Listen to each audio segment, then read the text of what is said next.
আসসালামু আলাইকুম সবাইকে। আজকে একদম নতুন রেসিপি নিয়ে হাজির হয়ে গেছি আপনাদের মাঝে। চিচিঙ্গা দিয়ে মজাদার রেসিপি শেয়ার করব। যারা এই সবজিটা খেতে পছন্দ করেন না তাদের জন্য আজকের আমার এই ভিডিও। এই রেসিপি দেখে একবার বাসায় রান্না করুন, মাছ মাংস ফেল হয়ে যাবে এই তরকারির কাছে। তাহলে চলুন বেশি কথা না বাড়িয়ে রেসিপি শুরু করে দেওয়া যাক। এখানে আমি 2টা চিচিঙ্গা নিয়েছি। একটি ছুরির সাহায্যে উপরের যে আবরণটা আছে সেটি এই ছুরিটা দিয়ে চাচিয়ে নিব। দেখুন খুব সুন্দর করে উপরের খোসাটা কিন্তু আমি ছাড়িয়ে নিয়েছি। এবার ছোট ছোট করে কেটে নিব। খুব বেশি ছোটও করব না, আবার খুব বেশি বড়ও করব না। এখন একটা হাঁড়িতে পর্যাপ্ত পরিমাণ পানি দিয়েছিলাম, সেখানে হাফ চা চামচ পরিমাণ লবণ দিয়ে দিলাম। দিয়ে একটু মিশিয়ে তারপরে এখানে কেটে ধুয়ে রাখা চিচিঙ্গাগুলো দিয়ে দিব। এই পানির মধ্যে চিচিঙ্গাকে খুব ভালোভাবে সেদ্ধ করে নিব। 2-3 মিনিট জাল করে নিলেই খুব ভালোভাবে সেদ্ধ হয়ে যাবে। এখন এই সেদ্ধ করা চিচিঙ্গাগুলো আমি বেটে নিয়েছি, আপনারা চাইলে ব্লেন্ডারেও ব্লেন্ড করে নিতে পারেন। এখন একটা প্যানে 2 টেবিল চামচ পরিমাণ সয়াবিন তেল দিয়ে দিলাম। তেলটা যখন একটু গরম হয়ে যাবে দিয়ে দিচ্ছি 1 চিমটির মতো গোটা জিরে। জিরাটা একটু ফুটে গেলে তারপরে দিয়ে দিচ্ছি হাফ কাপের মতো পেঁয়াজ কুচি, 2-3টার মতো কাঁচামরিচ ফালি এবং 3-4টার মতো রসুনের কোয়া দিয়েছি। পেঁয়াজটা যখন একটু ভাজা ভাজা হয়ে যাবে তখন দিয়ে দিচ্ছি হাফ চা চামচ রসুন বাটা, হাফ চা চামচ আদা বাটা।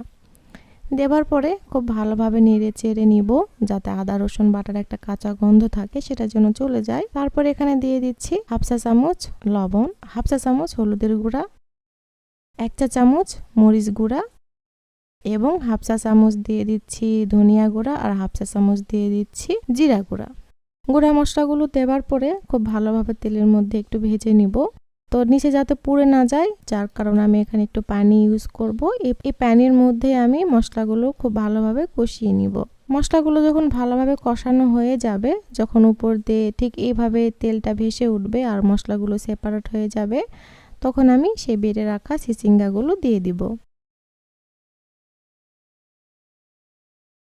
চিচিঙ্গা দেওয়ার পরে খুব ভালোভাবে মশলার সঙ্গে মাখিয়ে নিব এবং এই মশলার মাঝেই কিন্তু খুব ভালোভাবে কষিয়ে নিব। এখানে কিন্তু কোনো পানি ইউজ করব না, আর এই চিচিঙ্গার মধ্যে যে যতটুকু পানি আছে ভালোভাবে শুকিয়ে নিব। ঠিক এভাবে নাড়তে নাড়তে এক সময় দেখবেন চিচিঙ্গাটা খুব ভালোভাবে শুকিয়ে গেছে। দেখুন চিচিঙ্গার গায়ে কিন্তু কোনো পানি দেখা যাচ্ছে না, খুব ভালোভাবে শুকিয়ে এসেছে এবং একটু আঠালো আঠালো হয়েছে। ঠিক এই পর্যায়ে এসে একটি ডিম এখানে ভেঙে দিব।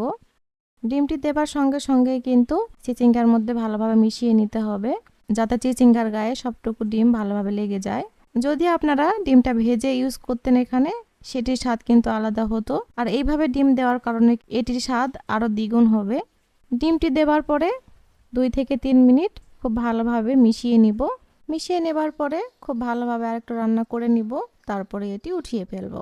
তারপর গরম গরম রুটি বা পরোটার সঙ্গে এটি খেতে পারেন, আর আপনারা চাইলে গরম গরম ভাতের সঙ্গে কিন্তু খেতে পারেন। চিচিঙ্গা তো অনেকে অনেকভাবে খেয়েছেন, এইভাবে একবার বাসায় ট্রাই করবেন, অনেক ভালো লাগবে খেতে।